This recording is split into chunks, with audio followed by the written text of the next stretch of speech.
Ok. Boa noite e boas-vindas a todos. Thanks very much for being here tonight for this event, which forms part of Saralvish's program of New Perspectives, but is also this year a part of the Week of Thinking and Reflection, the Festival do Pensamento, and Forum of the Future, organized by the Câmara do Porto. We're very pleased to have as our guest here with us tonight Shumon Basar, who is going to respond to the theme of this week's program in the city about the future. I think that the presentation was built under a general banner of the future of museums. I think it's my role to say that we're not going to speak specifically about the future of museums, but that Shumon's presence here in a way marks the future of museums in a certain dimension. To try and define what a museum is in the future, I think requires many different interpretations. And as we learnt last night at the event where the discussion was around the future of film, one can get caught up in many different definitions of terms in trying to talk about that. Then there's the conceptual thinking around film and also about museums. I would say that for us, thinking, a reflection in general, and a critical reflectivity about our practice within the museum is absolutely fundamental to the way we operate in the present, but also to the way we might anticipate the future direction of the museum, and certainly this museum here, the Museum of Contemporary Art at Saralvish. Shumon Basar is a writer. He, I would say, is also a thinker and a cultural producer. He is author of Do You Often Confuse Love with Success and with Fame? Some of his co-edited books include Translated by, Cities from Zero, and Drone Fiction. He's the editor-at-large of Tank magazine and a contributing editor at Bidun magazine.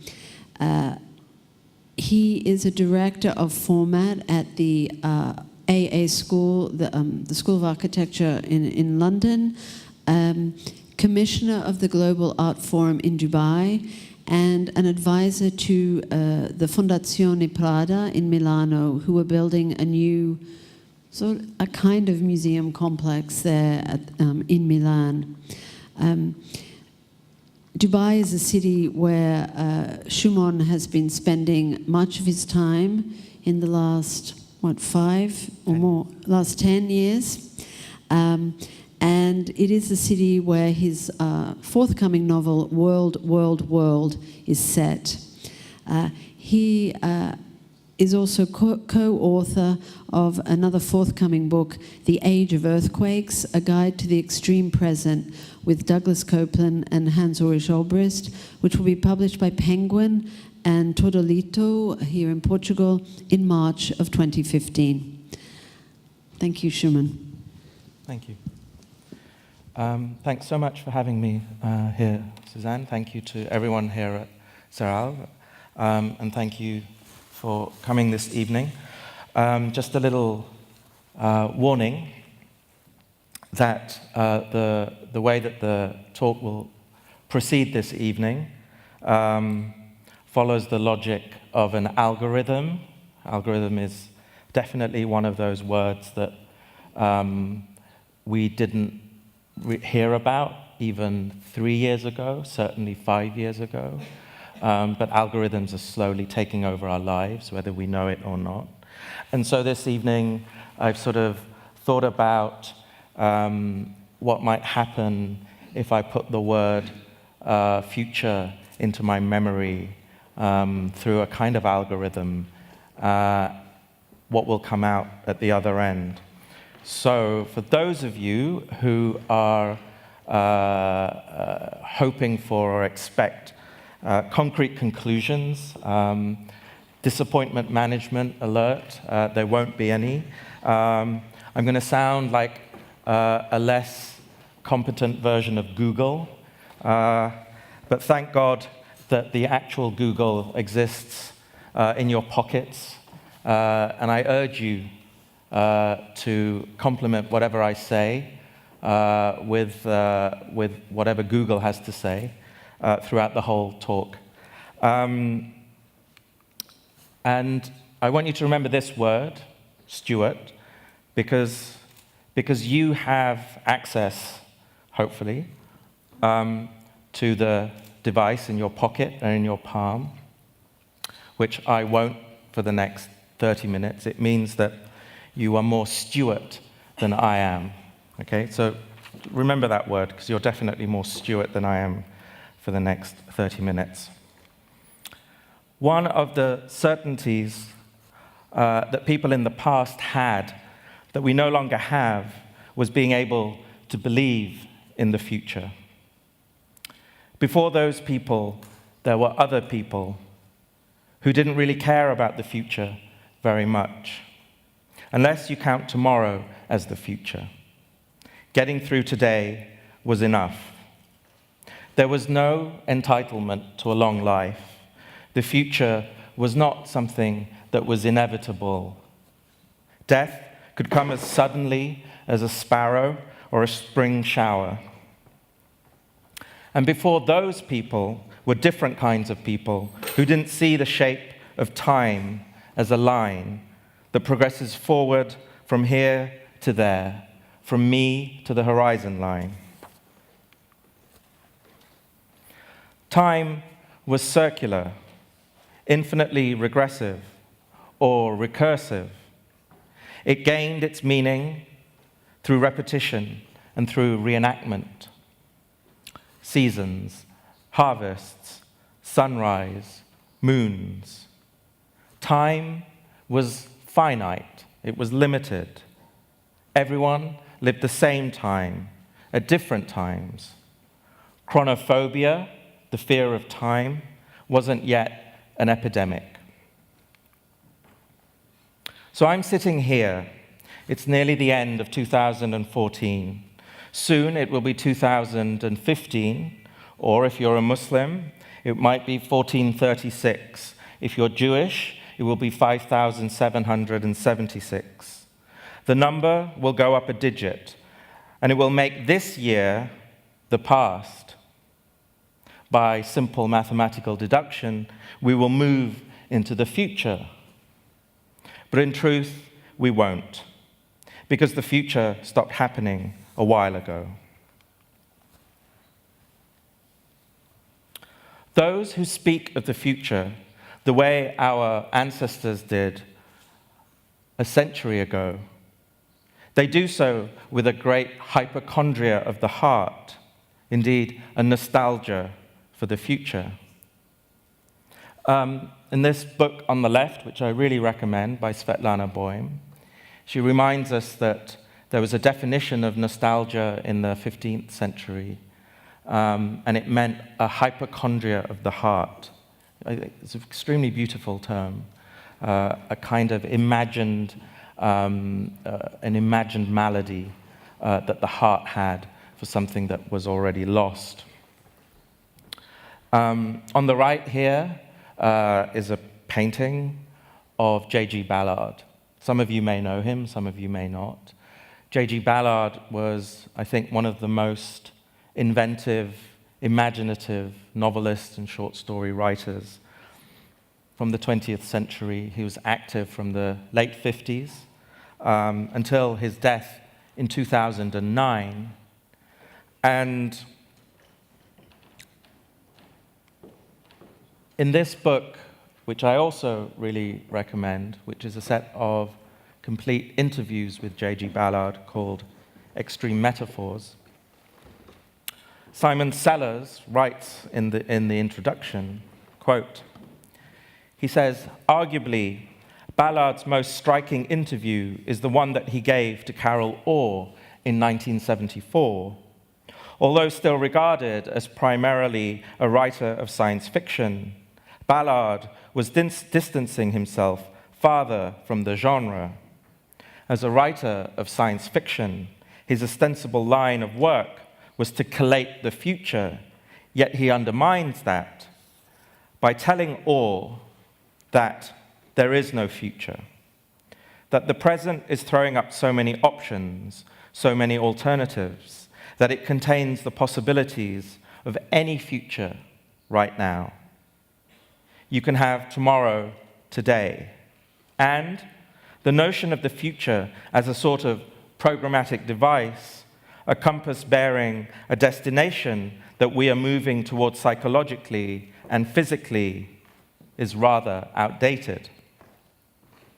It's for this reason that Ballard claims that science fiction is dead, its predictive capacity castrated by the ever-changing real-world present.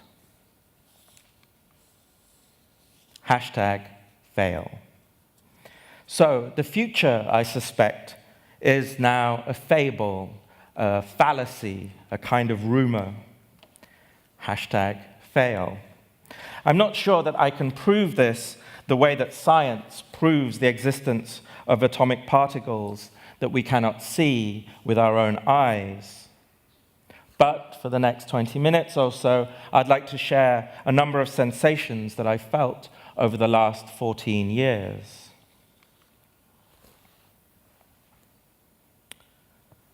Do you know that we are survivors?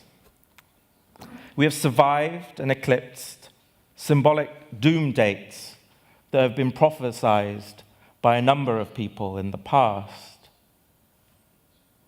We've eclipsed and survived 1984 by George Orwell, 2000 by Nostradamus, which was also the year that conspiracy theorists and computer scientists said computers would basically collectively short-circuit and therefore, in a sense, end modern life as we know it. This we have survived. We've also survived the end of 2012, when, allegedly, the Mayans had predicted the world would end. So, we should sigh a collective sigh of relief. We are survivors.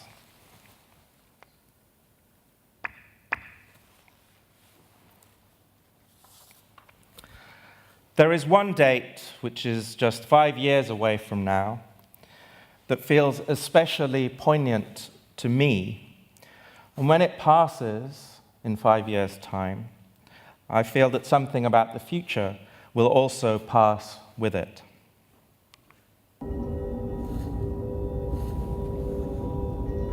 Can we turn the lights down?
Blade Runner, which was directed by Ridley Scott, based on the novel by Philip K. Dick called Do Androids Dream of Electric Sheep, was released in 1982, but it was set in the Los Angeles of 2019. This film has come to define an idea of how the future city will look like, will sound like, and indeed will feel like. It's a permanently nocturnal place, no sun anymore, just the dazzle of lights that blink and flicker and burn. There's rain, there's lots of rain, and it's probably high in acid content, no doubt. So this image, this was the Asiaification of Los Angeles. LA as a hyper-Tokyo, the city as a kind of hellish machine and an ecological patient in terminal decline. Now, I was lucky enough to spend a week in LA this summer, and I can tell you that I doubt very, very much that it will be like this in 5 years' time. But those of you who've been to Beijing, for example, will know that perhaps Beijing is already the city of Blade Runner. Now, I went to Tokyo for the first time in 2000. It was an extraordinary experience. It didn't feel like only traveling to the other side of the world. At that point in time, it really did feel like time travel. It felt like visiting an idea of the future. While we were still just getting used to the wonders of text messaging on our Nokia 3210s, the Japanese were emailing each other, instant messaging each other on the subways of Tokyo. Every day was a set of epiphanies, from the design of underwear to advertisements to, of course, the Sony Center. And it really did feel like, as I say, visiting a manifestation, a physicalization of a technological future that was way, way ahead of where we were in the West. A long time passed, in fact, a decade passed, and I next went to Tokyo in 2011, and the experience couldn't be more different. Instead of that electric feeling that I had in 2000 of time traveling into the future, I felt like I was time traveling into a different kind of future. It was a fantasy of a future that had already passed us. Tokyo had, as many of you know, or has been in an economic stagflation for at least 20 years, if not longer, and it's hard to know when this will end. And so the art direction of their idea of the future, in a sense, had stopped the moment that the Japanese economy entered into this coma state. And so even down to the buttons that you would press, everything felt like a version of the future that we had in the 20th century.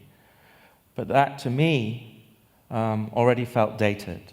And that was actually incredibly, it was a very unsettling feeling. Because this place that had for so long been a beacon of how we imagined the future to be suddenly felt old, suddenly felt decrepit. Now, something had happened between these two dates, between 2000 and 2011. The future, perhaps, that we spoke about throughout the 20th century, this future had belonged to Europe since the 15th century, when places like Portugal, Britain, the UK, or England at the time, Spain, when these tiny places exported and expanded their territories via the oceans, by the spaceships of the times, which were the nautical ships. I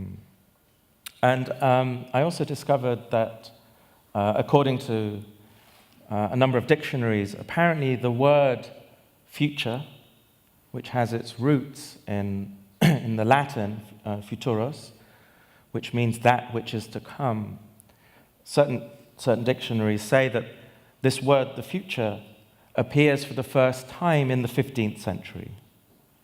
I find this very interesting. The 15th century is the time, as I say, when the colonial project, the imperial project of European colonization begins, in effect changing the structure or the imaginary structure of the planet. And this is when the word the future also appears apparently for the first time. So this project of the future that then belonged or seemed to belong to Europe continues then through the Renaissance, through the inventions of the Renaissance, the Industrial Revolution, the Enlightenment, and indeed the avant-garde of the 20th century. What this did, as I just alluded to, is reorganize an imaginary division of the world. Oscar Guardiola Rivera, in a wonderful book called What If Latin America Ruled the World, says that prior to the 15th century, the planet was thought of primarily not as a division between the East and the West, but as a division between the North and the South. It's containing two hemispheres, the Northern Hemisphere and the Southern Hemisphere. The 15th century comes along, and there's this radical rewiring of this imaginary, of this diagram from a North and South to an East and West. And this East and West, of course, was exaggerated even further by the Cold War. Space travel in the 50s and the 60s was a battle, of course, between the United States and the USSR. And it was very, very simple, because whoever controlled space controlled the future. It was that simple.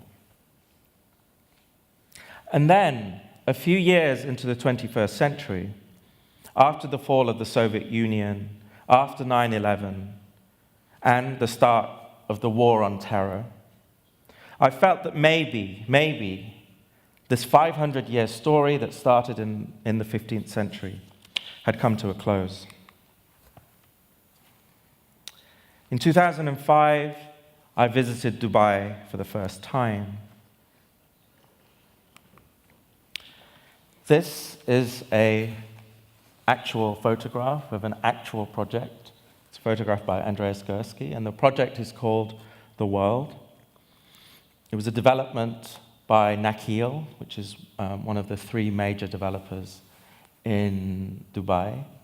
Nakheel were responsible for completely reshaping the coastline of Dubai, and by building a number of projects, the most famous of which many of you may know is called the Palm.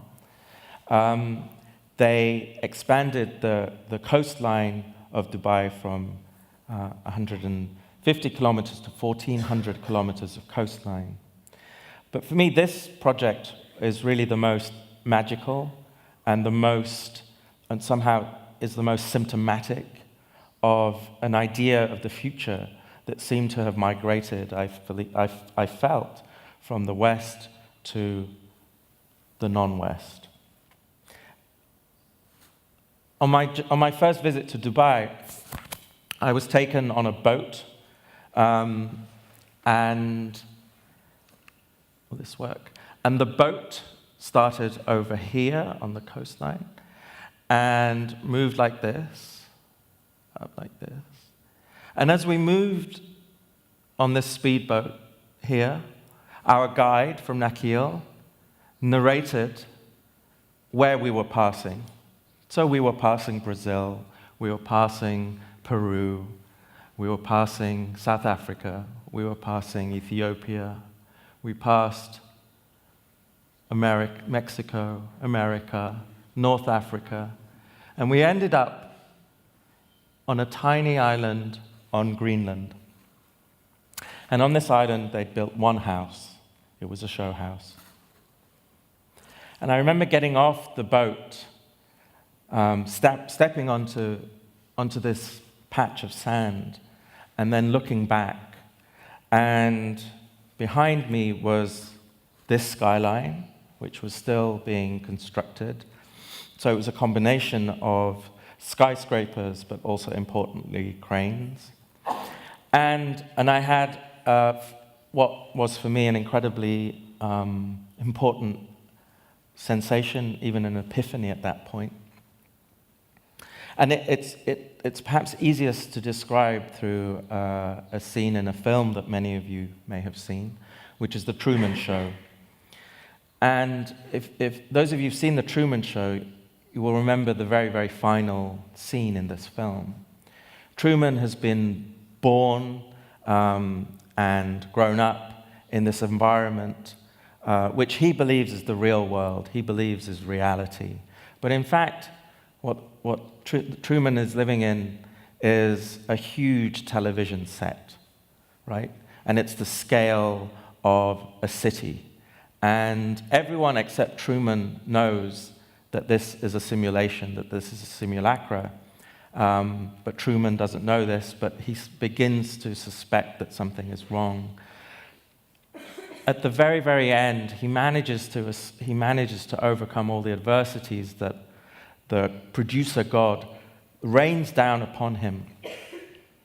And just at the moment that he feels that he is free, he's also on a boat. And the storms have finished, and Truman is basking in the sun, the sky is blue, and then out of nowhere, the boat crashes. And Truman doesn't understand what's going on.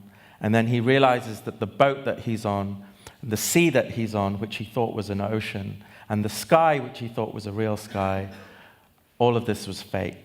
Truman has reached the very end of this dome reality that he lives in, and the boat basically crashes into the painted trompe-l'oeil of the sky. And he finds a tiny little door, and through it he goes, and that's the last we see of Truman. For me, this was the same experience that I had on this island up here, because what the equivalent for me was feeling that I'd finally broken through the vast simulation, the vast simulacra of Western domination, right, of Western hegemony.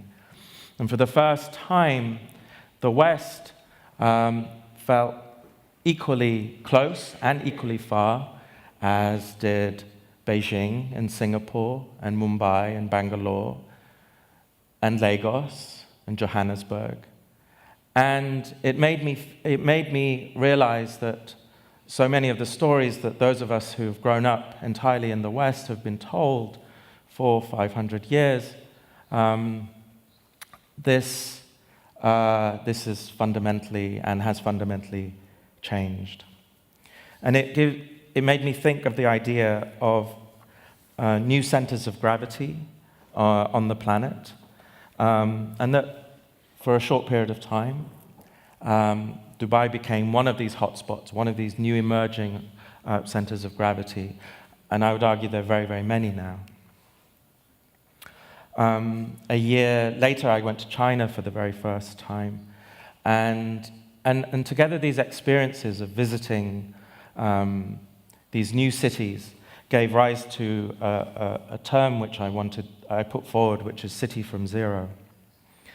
And a city from zero is a city that jumps immediately from pre-industrial to post-industrial, right? And one of the qualities of a city from zero is that it looks utopian. But it isn't utopian in the way that we imagined utopia to be in the latter part of the 20th century. Cities from zero are not always politically emancipatory, the way that neoliberal futurists, the most famous being Francis Fukuyama, had imagined. Instead, cities from zero occur in state capitalist environments. You have to ask yourself the question, is state capitalism the actual future of free market capitalism? Indeed, the future of socialism as well. It's a beautiful image of Doha in Qatar. This is Doha in 1980, when the first steel and concrete building in the whole region goes up. This is the Sheraton Hotel, designed by William Pereira, an American futurist. And look at the context. Literally a kind of nothingness of desert. And this is Doha a year ago, 2013. So in cities from zero, the authorities of these cities, they mobilize the idea of zero-ness, of not having a history. They use it as a kind of fiction that permits them to then move very, very, very quickly from this pre-industrial to post-industrial condition of maximum futurity. And you can, in a sense, only argue for the magnificence of this by describing, in a sense, the nothingness of this, right?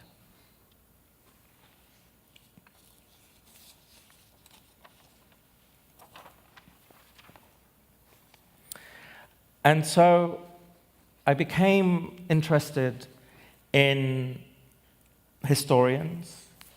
I became interested in how historians have designated the past, the present, and, of course, the future. This is Eric Hobsbawm. Eric Hobsbawm was a Marxist historian, a British Marxist historian. Incredible range, died just year before last, lived till his 90s. But he introduced two concepts that have been very important to me, which make me rethink this notion of how past, present, and future interact with each other. He wrote a trilogy of books about the long 19th century. He says that the 19th century, in fact, started in 1789 and goes all the way to 1914. It's a very beautiful idea, right? That everything, what we consider to be a period of time, in fact, has a pre-shadow and a post-shadow. So he then followed this up by a really wonderful, phenomenal book, which I recommend, called The Age of Extremes, a history of the short 20th century. And for Hobsbawm, the 20th century began exactly 100 years ago from this year, 1914, and then ended in 1991 with the collapse of the Soviet Union. There's this very, very beautiful quote by a Cambridge historian called E.H. Carr, from a set of lectures that he gave in about 1961. And E.H. Carr said that historians imagine the past and remember the future. Historians imagine the past and remember the future. And so in the novel that I'm writing, which Suzanne mentioned, which is called World, World, World, it's a novel that takes place in Dubai from the end of 2008 to the end of 2009, which is when the global economic crisis, which you know very well here in Portugal, arrived in Dubai, eventually changing everything like a kind of financial tsunami, The protagonist of my novel is a historian, and his expertise, his speciality is what he calls past futures. And he calls past futures those visions of the future from the past that never came to actually be. And this is a kind of extension of a concept that Walter Benjamin already was talking about in the 30s, and something like his Arcades project, which is another, in a sense, a quasi-novel, I think, unfinished. He was working on it till his death. And he described himself as a kind of historian of the present. Another, for me, very, very important historian of the present is the Canadian media theorist Marshall McLuhan. Marshall McLuhan is perhaps best known for this book from 1967, which is called The Medium is the Massage, or The Medium is the Mass Age. And this book popularized many of McLuhan's theories, prognostications that he'd been developing for some 16 years before that. But ultimately, what McLuhan was concerned with in this book was how electronic information and electronic technology, such as particularly radio, television, advertising, and the beginning of computers, and the beginning of the notion of the network, how these things were changing who we were, what our relationship to each other was, and ultimately our relationship to the world might be. Now, what's very interesting about McLuhan as a brain, and he had a very, very peculiar and unique brain, where he had his brain, most of us have one aorta that goes into our brain. McLuhan had two. This is something that's normally only found in cats. And McLuhan then later on, because of this, it meant that too much blood was running to his brain, and he would suffer a series of strokes. But actually, whereas most people would experience maybe one stroke, a major or minor stroke, maybe once in their life or a few times in their life, and God forbid more, it got to the point where McLuhan, if he was giving a lecture like this now, he would actually have like about 18 strokes, micro strokes. He would stop speaking. There would be a pause. Stroke, stroke, stroke, stroke, stroke. And then he would start talking again. Of course, every time he had a stroke, part of his brain, part of his memory, and his ability to articulate decreased. But what's interesting not only about his brain and the neurology of McLuhan was his background. So as someone that was considered a kind of prophet of the 60s and of a sort of prophet of the future of the technological age, was that he actually did his PhD on an Elizabethan writer called Thomas Nash. And Thomas Nash was a pamphleteer. A pamphlet is basically the simplest form of printed document. Pamphlets were often used to distribute essays or political discourses. And of course, pamphlets were only possible because of Gutenberg and Gutenberg's invention of the printing press, again in the 15th century. And so McLuhan, what's so fascinating about McLuhan, and this is the same, I discovered this is something very similar with Philip K. Dick. Philip K. Dick, also someone that was considered a kind of prophet of how the future would turn out to be. Philip K. Dick's education is actually an immense and complete understanding of all of the religions of the world, all of the history of the religion of the world. So there's something about, I think, having to have this deep understanding of the past in Philip K. Dick, in McLuhan, and also in Ballard, that allowed them to, in a sense, truly understand the full implications of what the present was unfolding.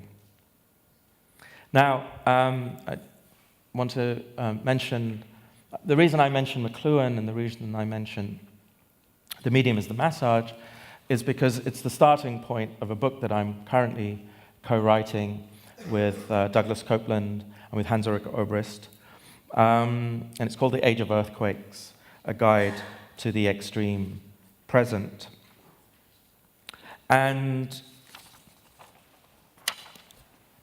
it's been designed by Wayne Daly, and it's been illustrated by over 40 different artists. And what it concerns with is this notion of the extreme present. And where McLuhan was looking at how electronic information was rewiring who we are and our relationship to each other, what we're looking at in this book is how digital technology, and in particular the internet, is having a series of profound and seismic changes upon our understanding. So I just want to show you a few examples, a few pages from the book as it's shaping up at the moment.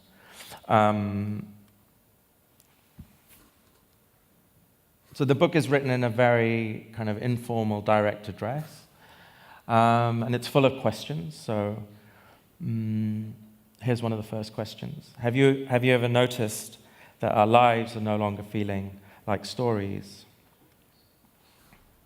Our lives are becoming a lineup of tasks. Our sense of time is beginning to shrink. I experience more time than you do, LOL. And then we also talk about the sensation of feeling the future not as something to come, but something that's already with us at the moment. The day will soon be here when a box of aquarium gravel will have more intelligence than the entire NASA program circa 2014. The world feels too out of control-ish because too many things are changing too quickly. You know the future is really happening when you start feeling scared. The future loves you, but it doesn't need you. The future is a practical joke that you have yet to acknowledge as such. There are also 28 new words that we're introducing in this book. This is one of the really important words, smoopid. So smoopidity defines the mental state wherein we acknowledge that we've never been smarter as individuals, and yet somehow we've never felt stupider. We now collectively inhabit a state of smoopidity. Example. Yes, I know I was able to obtain a list of all Oscar winners from 1952 to 0.3 of a second, yet it makes me feel smoopid that I didn't waste 2 hours visiting the local library to obtain that list. So this means that actually 97 is the new 100 IQ. At the same time we are smoopid, we are Stuart. So we've all been in Stuart situations. We have not yet had the word to describe it. Here's an example. Last month, someone showed me a page of the Frankfurter Allgemeine Zeitung, and I looked at the words on the paper, and I kept waiting for the article to translate itself. I felt smoopid. To be Stuart is to tell a person, you know what, I'm actually a very intelligent person, a very intelligent human being. Unfortunately, I'm without an internet connection right now. So that's Stuart. And this is the last image or excerpt from the book. This happened a few months ago in Vancouver when Hans-Ulrich and I were there visiting Douglas Copeland, where he lives. And this is the science fiction writer William Gibson wearing an Oculus Rift virtual reality headset. And this happened in front of us. Douglas organized this virtual reality for us to all experience. And just before that, over here, William Gibson had been 3D scanned, and he was being 3D printed. And there was something about this that struck me as feeling overwhelmingly from the future. this idea of William Gibson, the man who invented, who came up with the word cyberspace and the genre of cyberpunk. Here he was inhabiting 3D reality, and here he was being 3D printed at the same time. And then I also got 3D printed over here. And it was a very strange experience. And it made me realize that I think none of us can remember the first time we sort of saw a photograph of ourselves, but we will remember the first time that we become 3D printed. And the thing that, for me, is really uncanny about the 3D print of myself is not so much this or this. These could be photographs, but it's this. It's the idea of seeing the back of your head. That somehow is weird. That somehow feels futuristic. There's a whole text by Merleau-Ponty in The Phenomenology of Perception, which is related to that, which is basically, how do we know that the back of us exists, even though we can't see it? Well, now we can, right? That's interesting. So the question is, perhaps it's not future shock that we feel. Future Shock was a book that came out in 1970 by Alfred Toffler. It also became a massive seller, sold millions of copies. And Toffler's thesis was that we were suddenly experiencing way too much future in too short a time. This was causing us to feel future shock. 2 years ago, Douglas Rushkoff came out with this book called Present Shock, where he said, well, it's not that there's too much future, but there's basically too much present.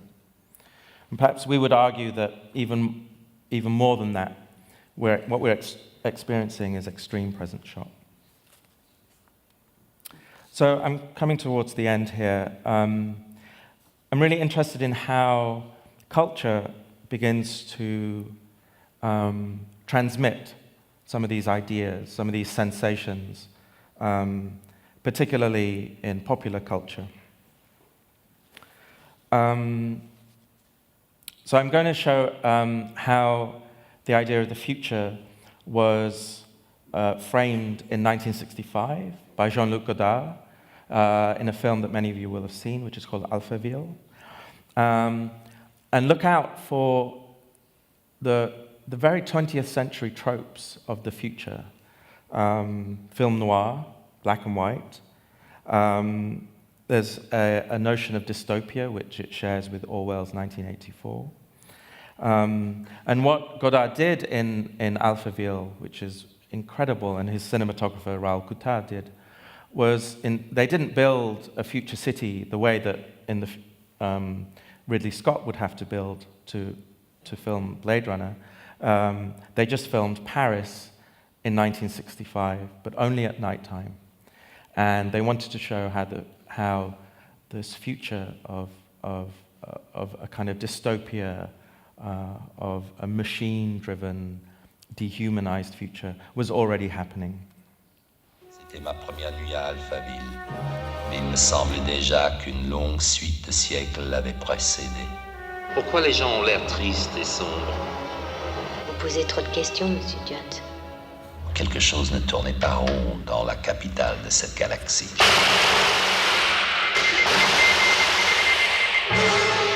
Qu'est-ce qu'ils ont fait? Ils ont été condamnés. C'est le professeur Von Braun qui a organisé tout ça. Nous ne savons rien.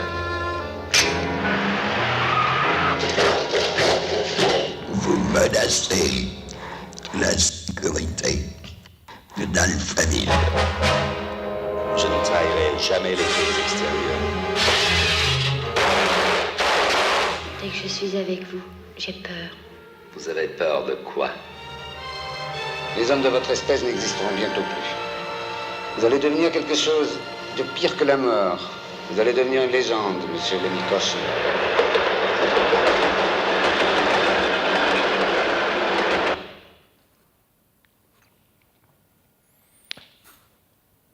So here are just a few examples that some of you may know from the last few years. This is an edition of McSweeney's. McSweeney's is an American literary journal founded by Dave Eggers. This issue of McSweeney's was very, very interesting because they wanted to do a science fiction, in a sense, a science fiction issue. But instead of asking writers to imagine what the world would be like in 50 years' time or 100 years' time, they asked writers to imagine specific places on the planet in 15 years' time. 15. What is that? You know, what is 15 years? Well, it's a strange distance because of course it's the future, but it's not a radical, estranged amount of time. It's probably close enough. 15 years ago from now was 1989. It's 1999. And again, what really is the difference between 1999 and 2015? So what will be the difference between 2015 and 2030? Maybe not very much. And I think this also occurs in this film that, again, many of you may have seen, Her, by Spike Jonze, who's a friend and works with Dave Eggers several times. And the kind of world that Her is imagined in, the environment that Her takes place in, is, I would argue, also perhaps maybe only 5-10 years maximum from today. It actually feels like today, just tweaked a little bit. And of course, but what happens in Her is it's basically what something called the singularity happens, and the singularity is when artificial intelligence will basically leave the curvature of artificial intelligence and become, in a sense, a natural intelligence, right? And this is manifest through the voice of Scarlett Johansson in the film, and the possibility of a kind of a love affair between a human being and an operating system.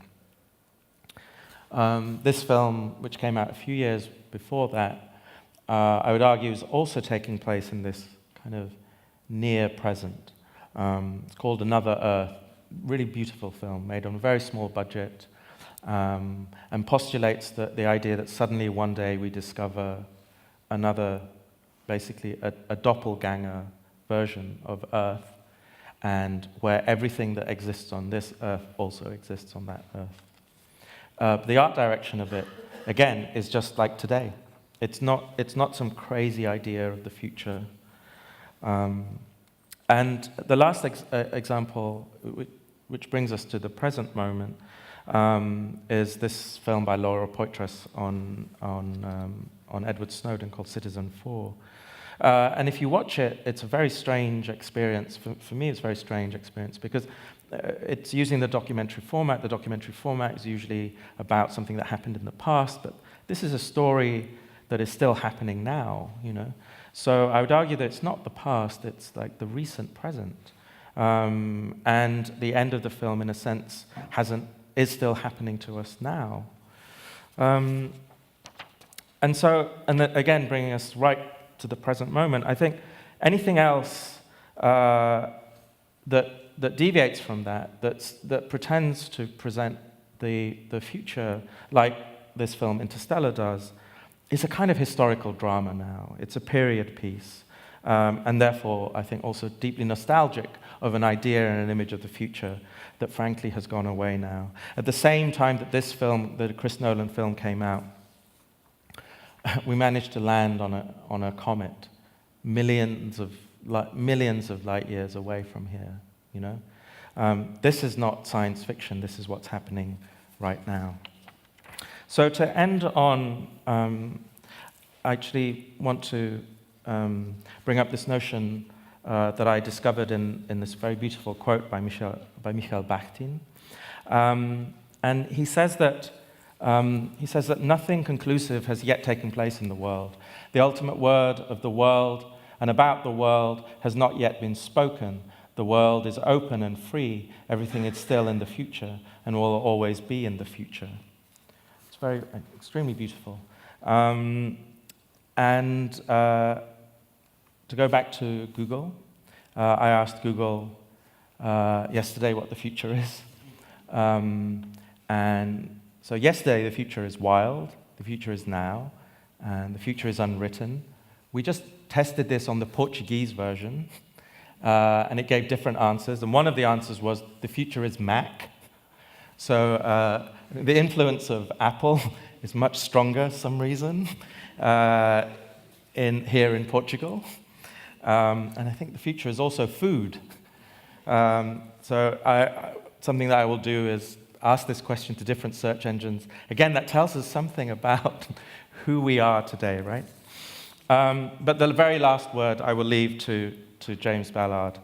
When asked by Hans-Ulrich Obrist a few years ago, what is the future, J.G. Ballard simply said that the future is boring.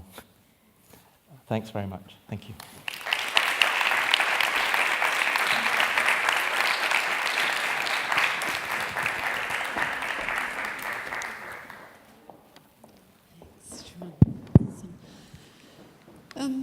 Thank you so much, Shumon. It's a really interesting and thought-provoking presentation. I'm sure there are some questions or there are some comments here in the audience after hearing what Shumon had to say. And the microphone is available to you. Once you say you're sure that there are questions, that means I'm sure there will be no questions. Well, one of the... You should put it the other way. You should use reverse psychology. Yeah, I should. There are no questions. I'm very struck when you were showing the various clips of films and images of how many imaginings of a future scenario, particularly in cinema, involve people wearing white lab coats, which suggests to me that the future is an experiment. Absolutely, yeah. The other thing that struck me very much in your presentation was the sort of the global purview presented by someone such as yourself is very much a kind of global citizen, someone who's living within a globalized state of contact, of exchange, of observation through your various projects, particularly through your writing, but the various fora that you organize and bringing together different thinkers, and also by choosing to be in parts, in different places in the world that are not necessarily the Western world. So I think your sort of discussion about going from zero, what was it? Like pre-industrial to post-industrial? Pre-industrial to post-industrial.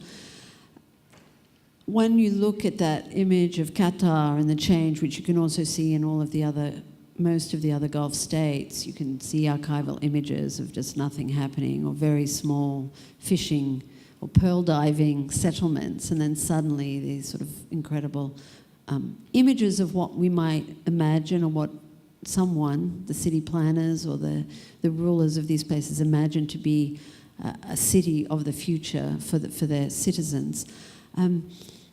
I'm struck with precisely this idea of what the future should look like as a cultural projection, and that in the West, and particularly in Europe, which has this sort of extraordinary heritage in terms of the histories of its cities, the history of its societies and communities that we could trace back to, I don't know, the beginning of the Iron Age, perhaps, and the hill forts of the Iron Age.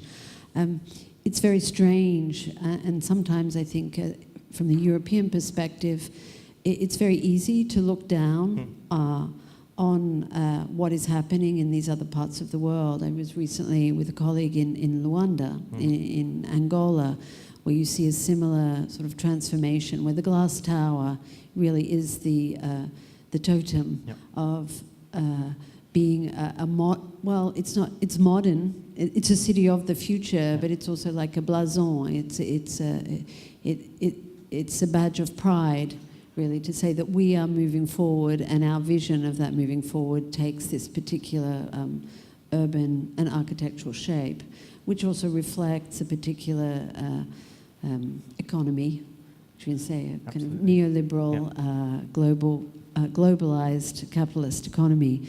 But it's, one's different societies or different visions of the future are necessarily different. So even within globalization, the motivation or the motivating forces behind how one might construct that image, I think, are necessarily different, and certainly culturally different. I just want to add to that I think that's why, people, there should probably be a name for this, for a sport that people enjoy, and that sport is, looking down on Dubai. Mm-hmm. And it's one of the few places on the planet I've found that people who have never visited it will have the most radically strong opinion about, and usually very in a negative way, and will say, I never want to go there, it's my idea of hell on earth, etc., etc. That's already interesting, that says something about it. But it's not only, I think the thing about Dubai is that it's also become the new sort of paradigm for these new places to attempt to emulate, And, many of you will have heard of the international style, right? Which is, codified in that famous show in MoMA by Philip Johnson and Henry Russell Hitchcock in 1929. But, they imagine the international style to be sort of Corbusian modernism, But in fact, the real international style is that kind of blank steel and glass skyscraper, the ersatz shopping mall. And whilst, many people in the West will look down on these as bankrupt fantasies, there is a huge part of the world that feels very differently, that actually looks to these things as symbols of aspiration, as you say, badges or almost. What they are literal incisions on the sky to say that we have arrived somewhere. We were here before, we're here now, and that's very important. And to go back to your thing about, I think it's so important to displace oneself from wherever one feels comfortable, because it's only then that you realize that whatever opinion that you have or certainty about the world is probably absolutely not the case, in most of the rest of the world. And that, for me, that's become, in a sense, much more interesting. What are these sort of frontiers that are what is at stake is the project of imagining yourself into the future. And that's a very different project in the West, where we have centuries, if not millennia. Everywhere has history. That's the thing. That's the paradox of a city from zero, is that nowhere has no history. But there is a difference between places that have history as material culture, I think, and how they encode that in things like museums, for example, and then places that don't have material or haven't fetishized material history, and therefore you can say there's nothing in the desert. Of course, there's nothing in the desert. The desert is full of there is archaeological ruins that go back 50,000 years in the Gulf. So it's rubbish to say there's nothing there. But there isn't this tradition of that, in a sense, is actually only a few hundred years old, even here in the West, of materializing the imagination of one's past. And I think that absence of that basically allows a lot of these places to imagine the future in a way that we, or New York did, let's say, in the end of in the 19th century. And I think that's I find that very interesting. And I find it very interesting that Dubai has become basically that image of aspiration for these other. It's not looked down on by these places. It's actually looked up to. And we have to take that seriously, even though we may feel that it's wrong on many different levels, you know. One of the striking things about the film Blade Runner is that you effectively have, I mean, the way Ridley Scott shot it was in the form of a, LA film noir, but projected into the future. And I think certainly my experience of places like Dubai is that you sense the sort of traditional culture is totally present, but it's set against a backdrop of something that is the image of that regional image of the future. But I'm very conscious of the fact that there's more program that's going on this evening. There's a talk with Martha Rossler that's happening at the Teatro Rivoli, and I'm sure some of you will be going to that as well. It's very busy and it's a very interesting week. But just, if there are no other questions or comments from the audience, I would just like to ask you if you might say something about your involvement with this new museum that is being built by the Prada Foundation. We were talking about this at lunchtime. The Prada Foundation has existed in Milan for some 20 years and has been responsible for some very spectacular, rather, I think, influential artistic commissions and projects. But now it's moving into a new stage, and Richard Prada and her husband are sort of developing a whole complex. And we were just talking about this move, this shift in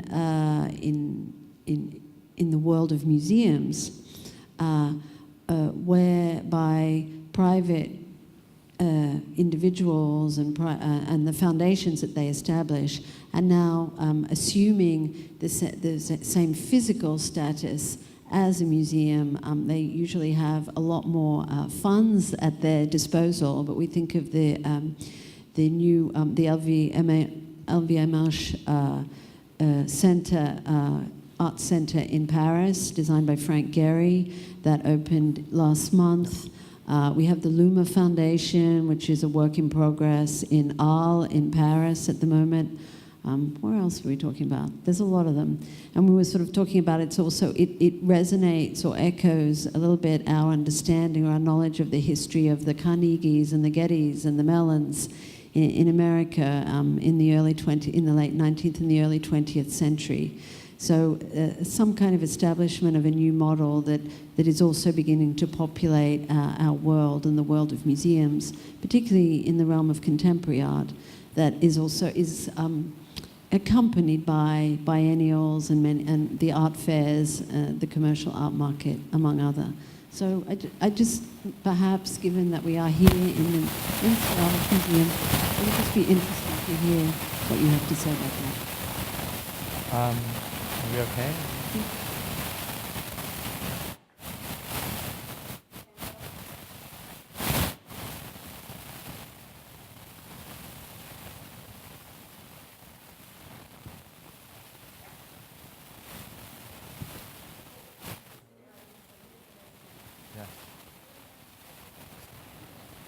It's Bruce Willis from the future. Are we okay? Hello? No.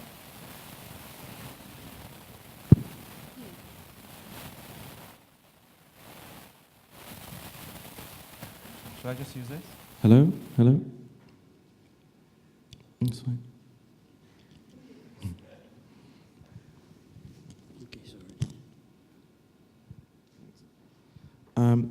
Yeah, no, I mean, I can't say too much because it's sort of under wraps, but I think what's out in the public is that the Prada Foundation is building, that we don't want to use the word museum because it comes with all these connotations, but in a sense, physically speaking, it will look like a museum. I mean, and one of the things I'm looking at now is exactly a kind of new language that we might use to describe this. But I think, I mean, perhaps I could just explain this by through an example that the main exhibition that will take place in this new foundation of contemporary art and culture will actually be an exhibition called Serial Classics. And Serial Classics will be curated by Italy's most venerated, well-known classicist, Salvador Setti.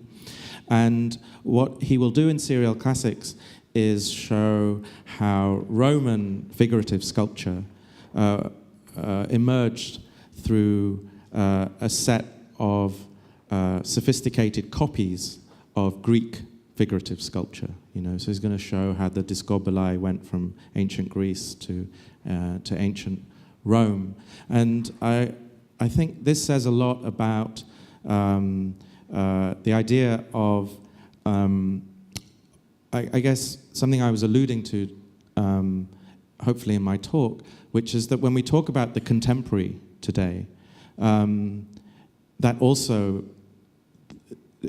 an in-depth investigation of antiquity is just as relevant to the contemporary, is just as contemporary as a work produced by a young artist today. Like, these things somehow exist at the same time, and so I think whereas something like MoMA in New York has attempted, like other institutions, but I think MoMA in particular is very aggressive about somehow trademarking the Western 20th century and modernity in the Western 20th century.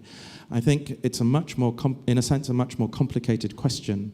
What is contemporary art today? What is contemporary culture?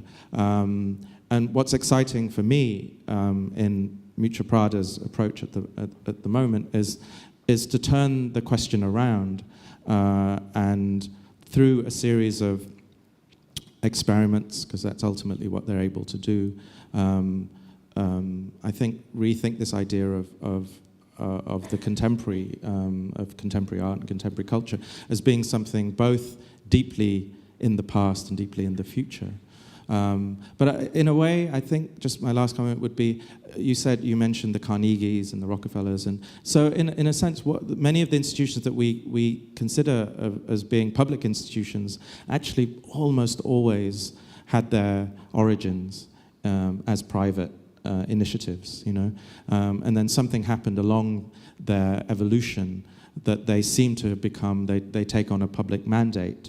But so perhaps in a longer term, these institutions that you just mentioned may develop into something that has. I mean, I know a lot of their ambition is to engage with a public mandate. Whether that happens or not is something else. Because I think at the very worst, what they are just showrooms to show off expensive collections of art.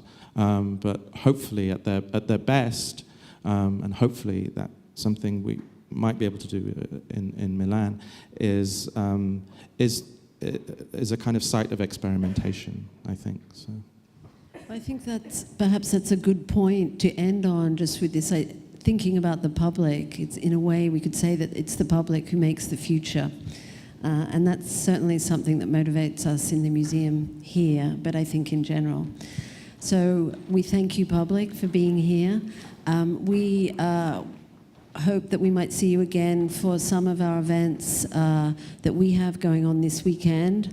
I think it's a very busy time. It's a very exciting time in the city with the Forum of the Future continuing on this week, but we also have in parallel a very exciting program related to our exhibition on the SAL project, which at a certain point was also the future.